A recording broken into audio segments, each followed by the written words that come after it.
Good to see you here in Stockholm, Steve. Welcome. Thank you, and thank you very much for inviting me to Sweden to present my program. Well, as I said, great that you're here. So, can you tell me a bit more why you're in Stockholm right now? Yes, I'm delivering a trainer certification for the Implicit Career Search, the workshop and the program. The Implicit Career Search is a career development approach that's based on the concept of the hero's journey. So we have our participants take an inner journey to increase their self-awareness and help them reacquaint themselves with their essence, the core of who they are. The concept behind the program is that it's in this essence part of myself that I can locate a unique contribution that I have to make to the world through my work. So in Sweden, Fire, the human element, and Will Schutz are very well known. So what are the connections between you and Will and Fire, human element? Well, Will and I met in 1992, and I was developing the program at that point, and Will asked me, he said, "What is it you do up in Canada?" And I said, "I'm trying to figure out how people decide what they're going to do for work." And I'd been asking that question all my life, and nobody had heard the question the way that Will did. People would always give me advice. They would tell me what I should do. But when Will heard the question, he just looked at me and he said, "That's a very good question." And I just felt this relief come off me of, somebody's heard my question. And he said, "Would you like to work with me in developing that?" So we went from there, and we used Fyro and Will's work for the first half of the hero's journey, for the inner, the self-awareness piece. And then from there, we've developed something I call a career development spectrum that helps people develop a very specific, detailed career plan that helps them take that contribution that I talked about and deliver that to the world in the shape of a career. So can you please tell us a bit more about the spectrum, how it looks like and what you are actually doing? Yes, there's 5 stages to the spectrum. And what is taking, the word implicit in the Implicit Career Search refers to the idea that our work purpose is available but not apparent. So the assumption I have when I work with people is that it's not my job to tell them what they should do for work. It's to help remind them.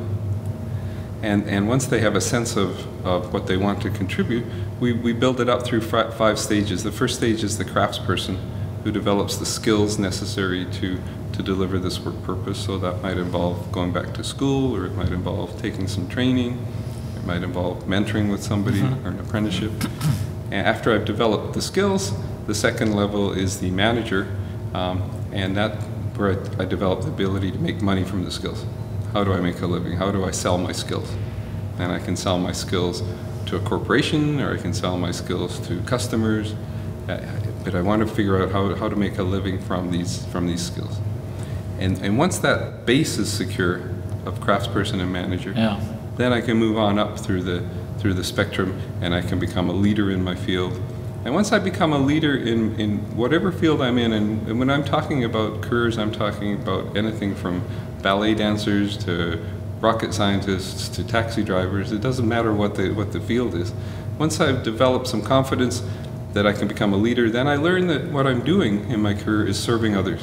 It's always at the leadership stage. I'm always there to serve other people, no matter what the career is.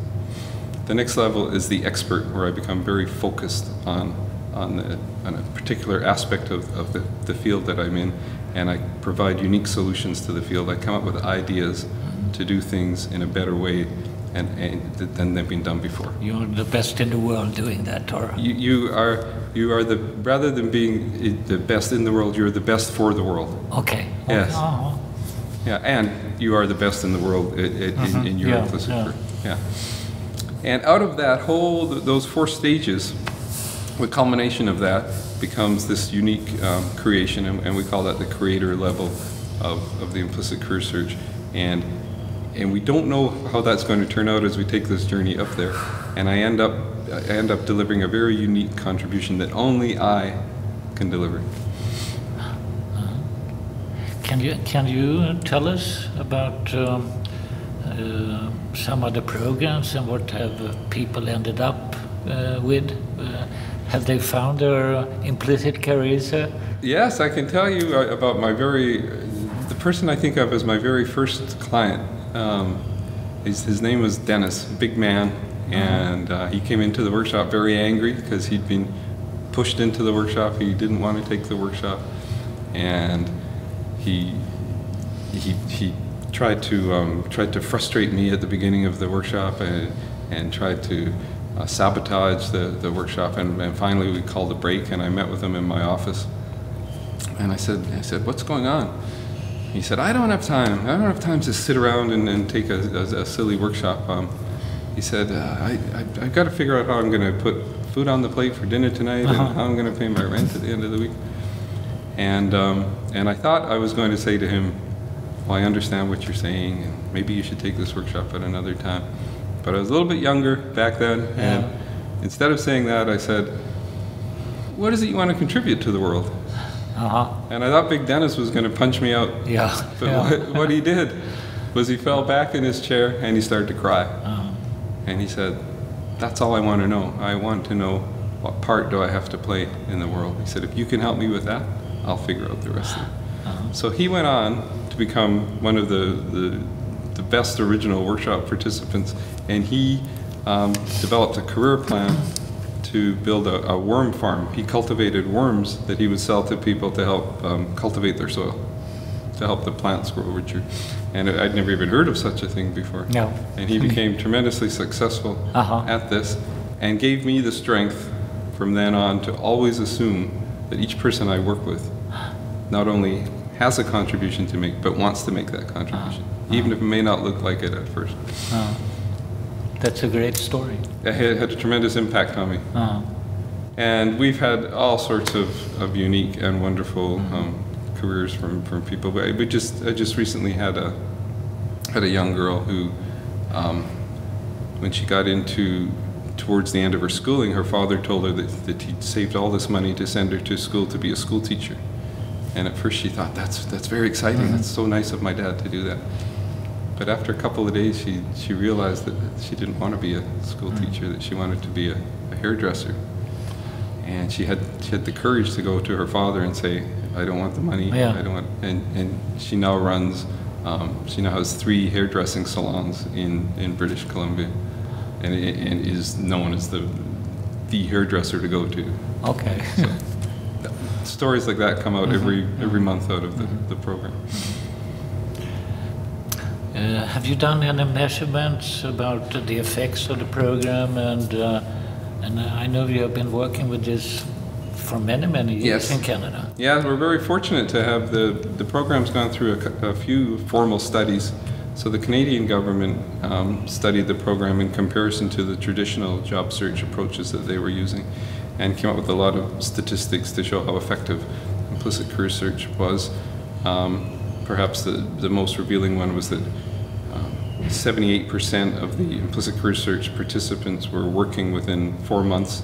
They were unemployed when they took the program. They were working within 4 months, as compared to 31% of the people that went through the traditional job search program.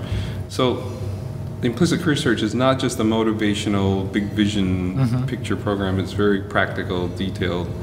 People come out at the end of the workshop knowing exactly what they're going to do on the next day to get them back into the employment field, or to change their employment if that's what they've decided to, or to further develop their careers within the corporation that they're working in. Already, we've been doing a fair bit of work lately within corporations, helping people develop their career within that corporation. And one of the best examples is right here in Sweden with Max Burgers. Can you tell us a bit Absolutely. more about that? Max Burgers has been using the program to help their staff align their personal work purpose with the company's mission statement. And what they're finding is that once people can see how my work purpose fits with the mission statement of Max Burgers, we've become more focused, become much more motivated at work, and it's resulted in the training time being cut in half and the retention being drastically improved. So there's sometimes within corporations there's a little hesitancy to put on a career development program, thinking I might lose my people if they go through it. The research that we've done and the results that we've had shows that it's less than 5% of people will leave a corporation. Most people they get clearer as to why they're in the corporation, and they get a sense of how they can advance within that corporation. So this is a program that you actually can use both for people, for example, who are unemployed. Yes. And looking for a job. Yes. And in-house programs for like career dynamics or. Yes, exactly. Exactly. Great. It's had success, and there's no age limit to the program. We recently had a 65-year-old lady turned on an opportunity. Her family wanted to take her to Las Vegas for a holiday for her birthday, and she said, "No, I'm going to take a career planning course." And at the end of the workshop, she presented her 30-year career plan. A very inspirational lady. So what are they going to present this afternoon? Each participant this afternoon will present what I call their career development profile, which is the whole goal of the workshop, is to come up with this career development profile. And they will show us their mission statement, which is a statement of how the person they intend to be. And then they will present their work purpose statement, which shows the contribution that person will make through their work. And then they will give us the vision of their career. So the vision is the large stages of, they might be going back to school, and they might have some work experience, and they might start their own business, the vision that they see going. And then each vision stage has implementation steps. So if I'm going back to school, it's the research for the school, and how do I get the funding, and how do I apply, all the details get taken care of. And also we follow up the implementation step with backup plans, contingency planning. If I don't get accepted to this school, what's plan B? If I don't get the funding from here, what's plan B? So each person will present their profile and give us a sense of where they're going from today on. Great to hear, Steve, and I hope you will come back very, very soon and give new trainer certifications. As do I. I look forward to it. Thank you. Thank you very much. Thanks.